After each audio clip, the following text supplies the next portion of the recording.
Now, to break down this fight with Tommy Fury. Tommy Fury, he picked him for a reason. And they're selling it. They're making each other antagonists and all that stuff. You know, they're doing the WWE stuff, all of that. You got the British fans over there.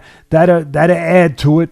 That'll bring more noise to it, more attention to it, all of that. But Fury, he's a guy who's obviously been fighting longer. He comes from the Fury family. He's obviously had more experience. You know, he's been around boxing most of his life.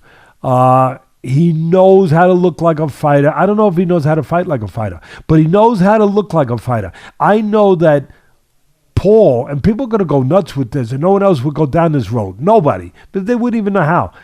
But Jake Paul is learning how to behave like a fighter. He really is. And I don't know that Tommy Fury completely knows that yet, at least not from what he's been in there with. I mean, I'm going to put it in context. I'm going to put it out there the right way. The combined records, Tommy Fury is 8-0, okay? And he's got 4 knockouts. The combined records of all of his 8 opponents, Ken, is you ready? You ready, Ken? All right. 24 wins, 176 losses, and 5 draws. That's the combined record of all of Tommy Fury's. And look, there's other fighters out there that do it that way too, till they get to a real fight. But those are guys that have been in real fights in the amateurs, and that have been, you know, that have something going for them in that world before they take their first fights where they're careful and where they pick the right guys. That happens in boxing all the time. He ain't the first guy to do it. So I'm going to put that out there too. But that's the fact. They're 24, 176 and 5, the records of his combined 8 opponents, and 4 of them had no wins, had 0 wins. And again, there's been other fighters out there but then they eventually fight real fighters. And they've been in there with real fighters before that with the amateurs. I said it already. I laugh. Jake Paul, you know, is doing his thing. He's a promoter. He's a promoter's dream. He knows how to do it. And he said, hey, when they were face to face, Ken, he says to Tommy Fury, you fought nothing but cab drivers, taxi drivers. I would add something to that. They're very bad taxi drivers. They don't even have a license. You know what I mean? Yeah. And they're not tough taxi drivers. There's some tough taxi drivers. See, Greg Haugen, years ago, a real fighter, world champion, he beat Vinny Pazienza. A real fighter, a world champ. Greg Haugen was getting ready to fight the great Julio Cesar Chavez Sr. Great fighter, one of the greatest Mexican fighters, one of the greatest junior lightweights of all time, period. He was getting ready to fight him. And Chavez had, 100 fights or 80 fights, whatever the heck it was at that point. Whatever it was a lot. And his early fights were in Mexico, where a lot of people didn't know who he was fighting. So Haugen, being a smart guy, a witty guy, trying to promote the fight, said, yeah, you fought nothing but cab drivers. You fought nothing. He said the same thing. You fought nothing but cab drivers. And then, of course, Chavez took him apart. And Chavez stopped him. But to Haugen's credit, he got beat up. He took his beating. And then at the press conference, the post-fight press conference, he didn't disappear. He didn't hide. You know what he said, Ken? When one of the writers, you know how writers are, they went up to him and they said, hey, what do you have to say now about, Chavez fought a bunch of cab drivers? He said, I stick to it. The only difference, they were tough cab drivers. They were tough cab drivers. So that's the difference here for me. Fury hasn't fought tough cab drivers. He has not fought tough cab drivers. Now, watching what I had to do to get ready to break this down, watching the tape and everything else to do my job the right way, Fury knows how to fight. He knows how to look like a fighter. I don't know if I'll say it again. I don't know if he knows how to fight like a fighter when the moment comes, if that moment comes.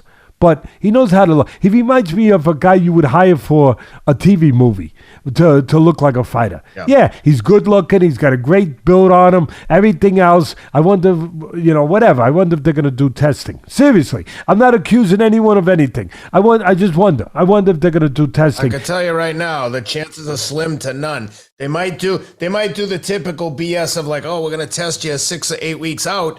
But again, like we've talked about, those are intelligence tests at that point. You need 365, 24/7 to establish some baselines to test against, certainly for, some of the performance enhancers that increase endurance. Probably. But listen, Fury, I don't know. I'm not accusing him of anything, either one. I'm not. I'm just saying. I just threw that out there. Now, Fury looks the part. He's got a great body on him. He's a handsome kid. The one thing, and he knows how to throw punches. He knows how to look like a fighter. Let me just finish my thought. And then you jump in. He knows how to look the part, and with the guys that he's fought, he knows how to move around, put the punches together, whatever. He's not a puncher. He's not physical. As much as he's got a good build on, he's not physical. He's not physically strong. He's not a banger at all. And, I mean, if he was, he would have knocked out all these guys, to be honest with you. I mean, with the guys that I just talked about, with given their records. So that kind of speaks to itself right there. He's not that guy. He is a guy, again, not trying to knock him, but he's a guy that if I was doing a movie, I'd hire him to look like a fighter in a movie. But this ain't a movie. Now, I said it early. Jake Paul, he's not going to become, one of the great fighters that in the sport of boxing. But he's gradually becoming better and better. And one thing that he's serious about it, but he's one other thing. He's physically strong. He's a pretty good right-hand puncher, and he's physically strong. Fury's not physically strong. I think that's why he picked him. He's not stupid. Mm-hmm. I think he thinks he can use his physicality, and I think he thinks he's mentally tougher. I think he thinks, and he might be right. I think he's right in that department. I might agree with him. Right now with the little bit that I have to work on of evidence, body of evidence I have to work on, I would say maybe he is. That he's more determined. He's a little tougher mentally. He's been tested enough, Jake Paul, to show me that he does have mental toughness. I haven't gotten a chance to see it with the other guy. Maybe he does. I haven't seen it yet. Yeah. So I'm going to go with what I've seen, with what I know so far. And in that way, I'm going to go with Jake Paul, a little tougher mentally, definitely stronger physically. He's going to make it a fight. He should try to get a small ring, which I'm sure he will. And he will try to make it a fight where he can impose his physical advantage, his physicality, onto Fury, and get it to become the kind of fight where his mental toughness can show itself, can show through, and can really make a difference in the fight, and steer the fight in his direction. Yep. So I don't care what people say. I'm gonna pick Jake Paul. I know people are dying to hear this. I know you're out there. You've been dying to hear who does Teddy Atlas think is going to win between Jake Paul and Tommy Fury. Fight of the century. The fight of the century, or so, around there. And I think that Paul will beat him. I think he will stop him late in the fight and use a hard jab. Press the fight with a hard jab, go to the body, be able to deal with the quickness, the swiftness, the sophistication of Fury early on, where Fury can put punches together, can move around, but will eventually close the gap on him. He's going to have to learn how to cut the ring down. I'm sure they're going to work on that. Cut the ring down, make it a phone booth, and again, get to Fury in the areas where he has an advantage over Fury, mentally and physically stronger, and be able to, once again, prove some of the critics wrong that say that he can't do it. And again, I don't know if he does wind up beating Fury, what he really beat.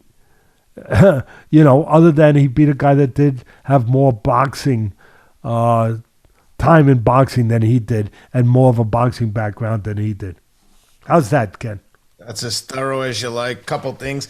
First of all, I'm sure with regards to the ring size, Jake Paul's going to have every advantage. He's the A side. He's the money guy in this fight. No question about that. Tommy Fury, in his last fight against one of his last fights against Anthony Taylor in Cleveland, I thought his gas tank was very suspect. I think the moment might have gotten to him a little. Who knows? But Jake Paul now has made the walk 6 times. I think that go walking to fight Tyron Woodley is more intimidating than getting in there with Tommy Fury. The only thing I say, I'll agree with you on the with the record. Yeah, the guys he's fought to date have all been like this. But I would argue, with very few exceptions, Vasily Lomachenko being one of them, and even Tim Bradley acknowledged this on the ESPN broadcast. 90% of these guys are fighting these pros as they're coming up, with very few exceptions. I said that, Ken. I said that already. I know. I said that. I made sure I said it before I went down that road. Yeah. That's what I was going to get to. Is the record's one thing. The pro record is kind of par for the course. But more importantly, is like you said, those guys also, a lot of them had massive amateur records. And I just don't know what Tommy's record is. But I know at light heavy, when you're on a soft diet and you're 8-0 with only 4 stoppages, not the best look for a light heavyweight. Certainly not. Especially not only 4 stoppages, only 4 with the resume that I just with the guys, the menu. Teddy, one of the guys he knocked out was 0-11. Another guy. Well, that's what I'm saying. The guys that he stopped, 0-9, 0-11. But anyone who had more than a friggin' one win, he couldn't stop him. I think. Well, I said 4 of his fights were against guys with no wins. Yeah. So no, you're right. I guess I'm just reiterating what you say, but I think, like, when we look at it this closely under a magnifying glass, I think Jake Paul's going to kill him. And I think it's also funny that Tyson and John Fury. It'll be interesting. Tyson and John Fury told him, if he loses, don't come home from Saudi Arabia. I mean, guys, that was funny. Yeah. That was good. But that's Fury.